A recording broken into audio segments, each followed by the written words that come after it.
नोटाबंदीच्या निर्णयाचा निषेध करण्यासाठी संसदेतील 13 पक्ष आणि जवळपास 200 खासदार संसद भवन परिसरात एकत्र जमणार आहेत। सर्व पक्ष निषेध आंदोलनात याआधी कधीही सामील न झालेल्या बसपा अध्यक्षा मायावती सुद्धा या सहभागी होतील। महात्मा गांधींच्या पुतळ्याजवळ तासभर धरणं देत विरोधी पक्ष एकजुटीचं दर्शन घडवत आहेत। नोटाबंदीच्या निर्णयानं सपा आणि बसपा द्रमुक आणि अण्णा द्रमुक, तृणमूल आणि डावे अशा परस्पर विचारसरणीचे पक्ष एकत्र येणार आहेत। राष्ट्रवादी काँग्रेस, आप, राजद, जेडीयू असे पक्ष आंदोलनामध्ये सहभागी होणार आहेत। सोनिया गांधी, मायावती, मुलायमसिंग यादव हे बडे नेते या आंदोलनात सहभागी होण्याची शक्यता आहे। ममता बॅनर्जी यांच्या मार्चमध्ये काही दिवसांपूर्वी सहभागी होणारी शिवसेना मात्र या आंदोलनात सहभागी होणार नाही। पंतप्रधान नरेंद्र मोदी यांनी पुन्हा एकदा नोटाबंदीच्या मुद्द्यावरून विरोधकांना अप्रत्यक्षपणे सुनावलं आहे।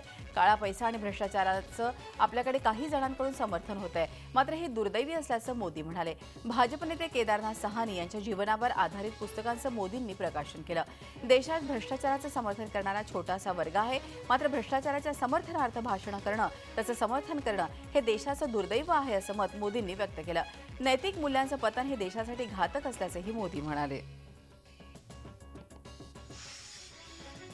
नोटाबंदीच्या निर्णयावरून मोदी सरकारवर जोरदार टीकास्त्र सोडणाऱ्या शिवसेनेनं तलवार मान्य केली आहे। शिवसेना खासदारांच्या शिष्टमंडळानं पंतप्रधान नरेंद्र मोदींची भेट घेतली, पण जिल्हा बँकांवरचे निर्बंध उठवण्याबद्दल कुठलाही ठोस आश्वासन त्यांना मिळालं नाही। उलट मोदींनी शिवसेनेच्या खासदारांना बाळासाहेबांची आठवण करून दिली। वर जाऊन बाळासाहेबांनी विचारलं, काय काम केलं तर तुम्ही काय उत्तर द्याल हे माहिती नाही, पण मी चांगलं काम करून आलो असं सांगू शकेन असंही मोदींनी म्हटलंय। नोटाबंदीचा निर्णय कुठल्याही परिस्थितीमध्ये केल्यावर होणाऱ्या विरोधकांच्या धरणं आंदोलनात शिवसेना सहभागी होणार असल्याचं स्पष्ट करण्यात आलं आहे। दरम्यान उद्धव ठाकरेंनी मोदींच्या टोमण्याला प्रतिटोमणा हाणलाय। बाळासाहेब आठवले हे बरे झाले, पण बाळासाहेब सामान्यांचा विचार करायचे, तुम्ही त्यांचा विचार करून निर्णय घ्या असं उद्धव ठाकरेंनी म्हटलंय।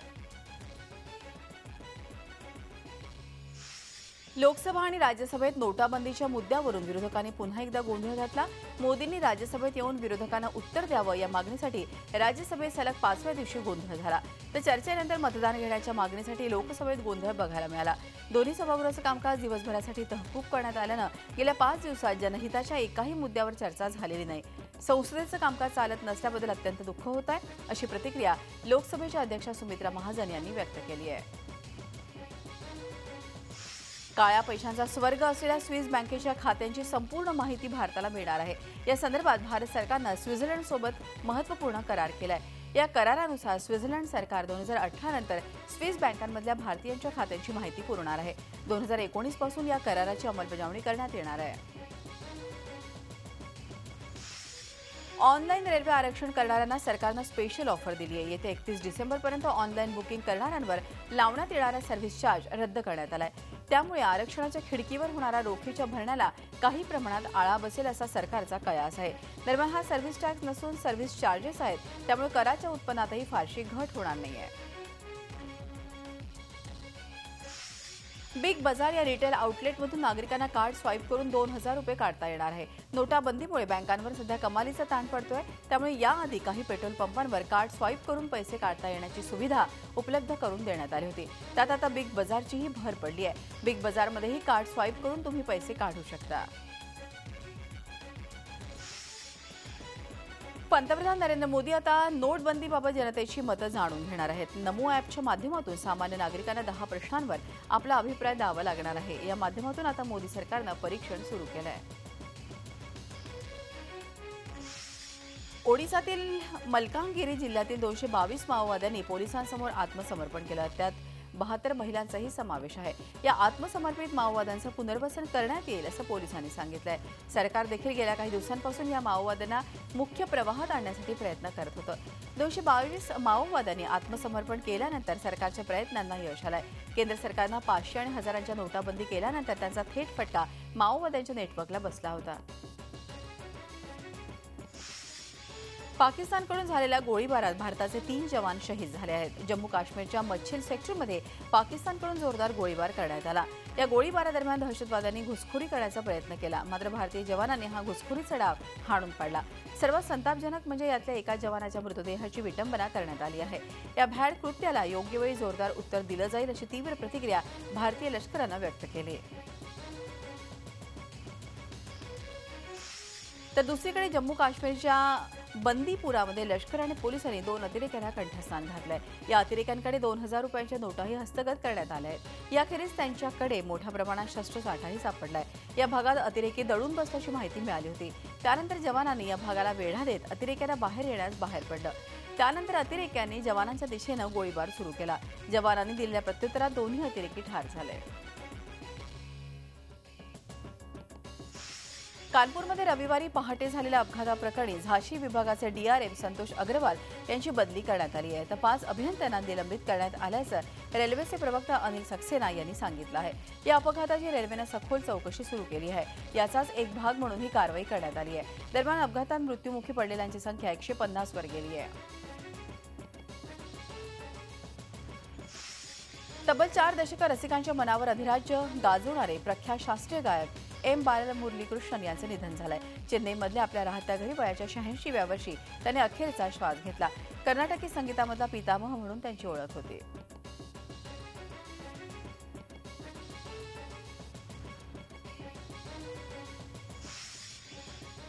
देशविदेशातल्या महत्त्वाच्या बातम्यांनंतर वळूयात राज्यातल्या बातम्यांकडे. झटपट.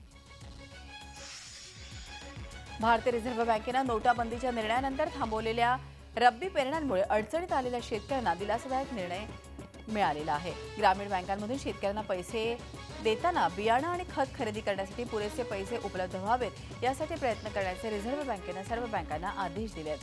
अर्थमंत्री अरुण जेटली, रिझर्व्ह बँकेचे अधिकारी आणि नाबार्डच्या अधिकाऱ्यांच्या बैठकीत याविषयी चर्चा झाली.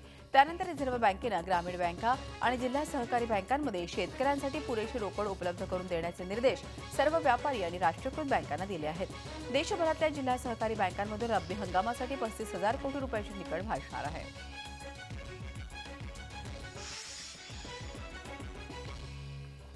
शेतकऱ्यांना नवीन नोटा बदलताना होणारा त्रास पाहता बी बियाणे घेताना जुन्या नोटा स्वीकारल्या जातील अशी घोषणा सरकारनं केली. मात्र हा निर्णय किरकोळ व्यापाऱ्यांना मिळाला नसल्याचं दिसून आलं. औरंगाबादमधील खतं बियाण्यांच्या व्यापाऱ्यांना कुठल्या सूचना न मिळाल्यानं व्यापारी आणि शेतकऱ्यांकडून जुन्या नोटा स्वीकारत नसल्याचं दिसून आलं. आम्हाला जर तसं पत्र प्राप्त झालं तर आम्हीही नोटा स्वीकारू असं दुकानदारांनी स्पष्ट केलं आहे. रोख रकमेचं चलन आणि बँकेकडून चेकबुक उपलब्ध होत नसल्यानं शेतकऱ्यांना शेतमालाचे पैसे देण्यास अडचण होत आहे. त्यामुळे लासलगाव कृषी उत्पन्न बाजार समितीनं एका दिवसासाठी कांदा आणि धान्याचे लिलाव बंद ठेवण्याचा निर्णय घेतलाय. नोटाबंदीमुळे शहरासह ग्रामीण भागातही आर्थिक व्यवहार थंडावले आहेत. 19 लाखांच्या 500 आणि हजारांच्या जुन्या नोटा बदलून दिल्याप्रकरणी बँक ऑफ महाराष्ट्रमधील चौघांना निलंबित करण्यात आलं आहे. लातूर जिल्ह्यातील उदगीरमध्ये बँक ऑफ महाराष्ट्र उदगीरच्या मुख्य शाखेतील बँक अधिकारी विकास कदम आणि अन्य 3 जणांनी काही व्यापाऱ्यांची 19 लाखांच्या जुन्या नोटांची रोकड बदलून दिल्याप्रकरणी निलंबित केलं होतं. चलनातील बाद झालेल्या 500 आणि हजारच्या जुन्या नोटांचा समावेश होता.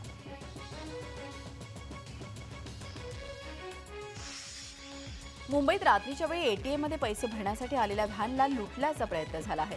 मात्र सुरक्षा रक्षकांच्या प्रसंगावधानामुळे चोरट्यांचा हा प्रयत्न फसला आहे. मंगळवारच्या रात्री मुंबईतील आयसीआयसीआय बँकेच्या एटीएम मशीनमध्ये पैसे भरण्याचं काम चालू असताना 2 अज्ञात व्यक्तींनी सुरक्षा रक्षकांवर चाकू रोखला. मात्र सुरक्षा रक्षकांनी धक्का देत चोरट्यांवर बंदूक रोखल्यामुळे चोरट्यांनी तेथून पळ काढला. घटनेतील अज्ञात व्यक्तीचा पोलिसांकडून शोध घेतला जातोय. देशात चलन बदल झाल्यानंतर त्याचा ताडोबा व्याघ्र प्रकल्पावर पर्यटनाच्या दृष्टीनं परिणाम दिसून येत आहे. ऑनलाईन बुकिंग करणाऱ्यांची संख्या घटली नसली तरी वेळेवरच्या सफारी चांगल्याच प्रभावित झाल्या आहेत. ताडोबाचं प्रवेशद्वार असलेल्या मोहर्ली गावाच्या अर्थकारणावरही याचा परिणाम दिसून आला आहे. मुंबईतल्या काही व्यापाऱ्यांनी मुख्यमंत्री देवेंद्र फडणवीस यांची भेट घेतली. काही मागण्यांचं निवेदनही व्यापाऱ्यांनी मुख्यमंत्र्यांना दिलं. पंतप्रधान मोदींनी घेतलेल्या नोटबंदीच्या निर्णयाचं व्यापाऱ्यांनी समर्थन केलं.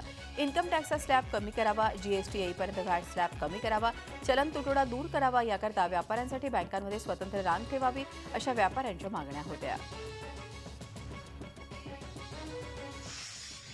पंतप्रधान नरेंद्र मोदी यांनी 500 आणि 1000 रुपयांच्या नोटांवर बंदी आणली. यामुळे देशभरातील सर्वसामान्य माणसाला त्रास होत असला तरी काळ्या पैशाविरोधात पंतप्रधानांनी उचललेल्या या पावलाला सर्वसामान्य माणसांचा पाठिंबा मिळतोय.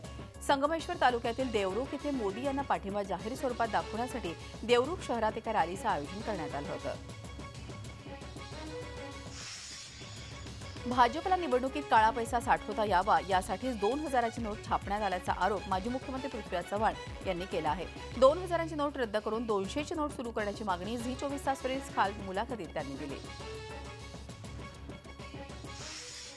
केंद्रीय रस्ते वाहतूक मंत्री नितीन गडकरी यांनी मुंबईत येऊन ठाकरे बंधूंची त्यांच्या निवासस्थानी जाऊन भेट घेतली. गडकरी यांनी आधी मातोश्रीवर जाऊन उद्धव ठाकरेंची भेट घेतली. त्यानंतर कृष्णाकुंजवर जाऊन त्यांनी मनसे अध्यक्ष राज ठाकरेंची भेट घेतली. दोघा ठाकरे बंधूंना गडकरींनी मुलीच्या लग्नाची निमंत्रण पत्रिका दिली. ठाकरे बंधूंशी कोणताही राजकीय चर्चा केली नसून आपण केवळ लग्नाचं निमंत्रण देण्यासाठी आलो असल्याचं त्यांनी सांगितलं.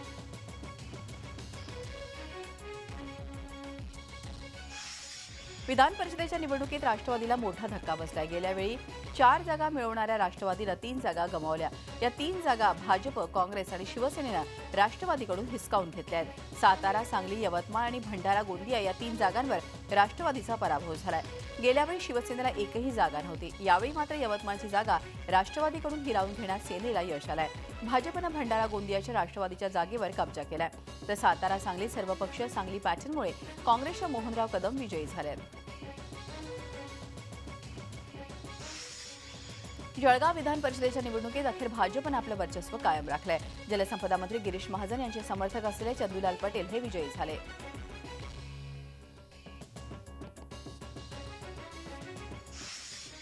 सांगली सातारा विधान परिषद निवडणुकीत काँग्रेसचे मोहनराव कदम यांना 63 मतांनी विजय मिळाल्यानं राष्ट्रवादी काँग्रेसला मोठा धक्का बसलाय. सांगलीत राष्ट्रवादीची 127 मतं असूनही राष्ट्रवादीचे उमेदवार शेखर कुळे हे पराभूत झाले आहेत. काँग्रेसचे प्रदेशाध्यक्ष अशोक चव्हाणांच्या नांदेडचा गड राखण्यात काँग्रेसला यश आलं आहे. काँग्रेसचे उमेदवार अमर राजूरकर यांना एकूण 471 मतांपैकी 251 मतं मिळाली आहेत. पुण्यात राष्ट्रवादी काँग्रेसनं आपलं वर्चस्व कायम राखलं. राष्ट्रवादीचे अनिल भोसले यांनी भाजपच्या अशोक येनपुरे यांचा पराभव केला. भोसलेला 330 तर येनपुरेंना 133 मतं पडली. यवतमाळ स्थानिक स्वराज्य संस्थेतून निवडून आलेले नवनियुक्त शिवसेना आमदार तानाजी सावंत यांना 348 मतं मिळाली. तानाजी सावंत यांनी काँग्रेसच्या शंकर बढे यांचा पराभव केलाय. भंडारा गोंदिया विधान परिषद निवडणुकीत भाजपनं बाजी मारली असून भाजपचे उमेदवार परिणय फुके यांचा दणदणीत विजय झाला आहे. दरम्यान गेल्या 12 वर्षांपासून विधान परिषदेवर असलेली राष्ट्रवादी काँग्रेस पक्षाची सत्ता संपुष्टात आली आहे. ग्रामीण भागातील दारूची दुकानं आता गावकुसाबाहेर जाणार आहेत. दुकानांचं गावाबाहेर स्थलांतर करण्याचे आदेश उत्पादन शुल्क मंत्री चंद्रशेखर बावनकुळे यांनी दिले आहेत. दारूची दुकानं स्थलांतरित करण्यासाठी 1 वर्षाची मुदत दिली जाणार आहे. ग्रामसभेचा ठराव झाल्यानंतर वर्षभरात दुकानं स्थलांतरित झाली नाहीत तर दुकानाचा परवाना रद्द करणार असल्याचा इशाराही सरकारनं दिला आहे. माननीय अण्णा हजारे साहेबांनी अजून काही सूचना दिल्या आहेत की जे अवैध दारू वारंवार विकणारे आणि समाज नष्ट करणारे लोक आहेत, या राज्याला या जनतेला अवैध प्रकारे दारू त्या ठिकाणी देऊन किंवा दारू विक्री करून आयुष्य बर्बाद करण्याच्या कामात जे काही लोक आहेत यांना कडक शिक्षा झाली पाहिजे. असं धोरण असलं पाहिजे राज्यामध्ये की यांनी पुन्हा अवैध दारूला हातच लावू नये, याकरता कडक कायदा आणण्याचा आम्ही करतो आहे. ज्या ठिकाणी दारूबंदी आहे त्या जिल्ह्यामध्ये या दारूबंदी नसलेल्या जिल्ह्यातनं वाहनं त्या ठिकाणी वापरतात.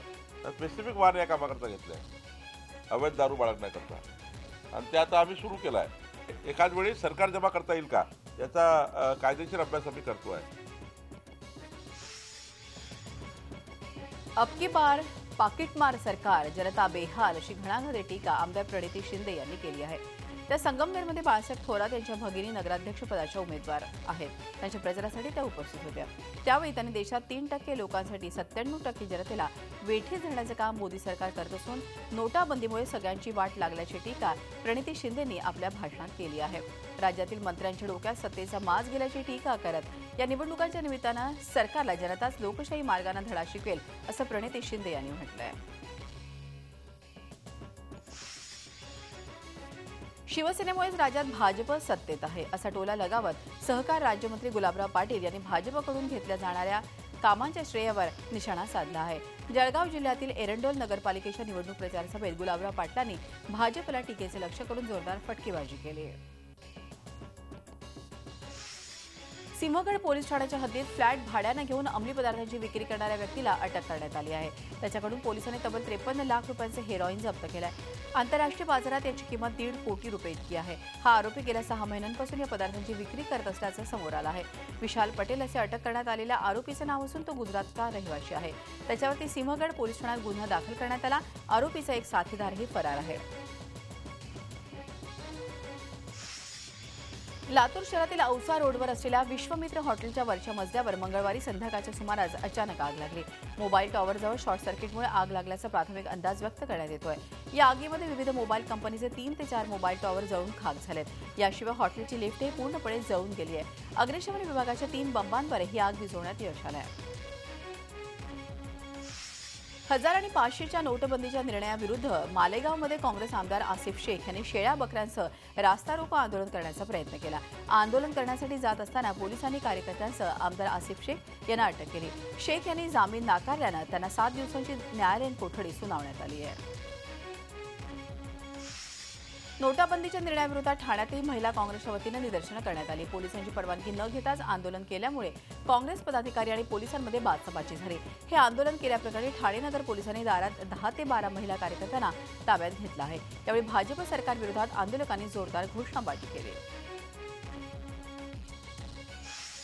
कांदिवली पश्चिम परिसरात मोठ्या प्रमाणात अवैध परवाना रिक्षा सुरू असून त्यावर कारवाई करावी या मागणीसाठी रिक्षा मजदूर युनियनच्या वतीनं मोर्चा काढण्यात आला. कांदिवली पश्चिमेकडील वाहतूक विभागावर हा मोर्चा काढण्यात आला. मालाड, मड, कांदिवली, डहाणूकरवाडी या भागात 200हून अधिक अवैध परवाने रिक्षा सुरू आहेत. या बेकायदेशीर रिक्षा चालकांवर कारवाई करण्याची मागणी करत शशांक राव यांच्या नेतृत्वात हा मोर्चा काढण्यात आला. मानखुर्द इथल्या गतिमंद मुलांच्या चिल्ड्रन होममध्ये पुन्हा एकदा 17 वर्षांच्या मुलाचा दुर्दैवी मृत्यू झालाय. याविरोधात मनसेच्या वतीनं चिल्ड्रन होम समोर आंदोलन करण्यात आलं. माध्यमांमधून भेट दिली. इथल्या समस्यांबाबत सरकारकडे पाठपुरावा करण्यात असल्याचं आश्वासन या नेत्यांनी दिलं. मात्र चिल्ड्रन होममध्ये काहीही बदल झाला नसल्याचं या निमित्तानं उघड झालं. पनवेल महापालिकेची घोषणा झाल्यानंतर 1.5 महिन्यातच आयुक्त सुधाकर शिंदे कामाला लागले. शहराचं सौंदर्य आणि स्वच्छतेकडे दुर्लक्ष करणाऱ्यांविरोधात त्यांनी कारवाईचा बडगा उगारलाय. आतापर्यंत शहर विद्रूप करणाऱ्यांना 23,000पेक्षा अधिक अनधिकृत बॅनर्स आणि होर्डिंग्जवर कारवाई केली आहे. तसेच 34 लोकांवर गुन्हाही दाखल केला आहे. झी 24 तास रहा एक पाऊल पुढे.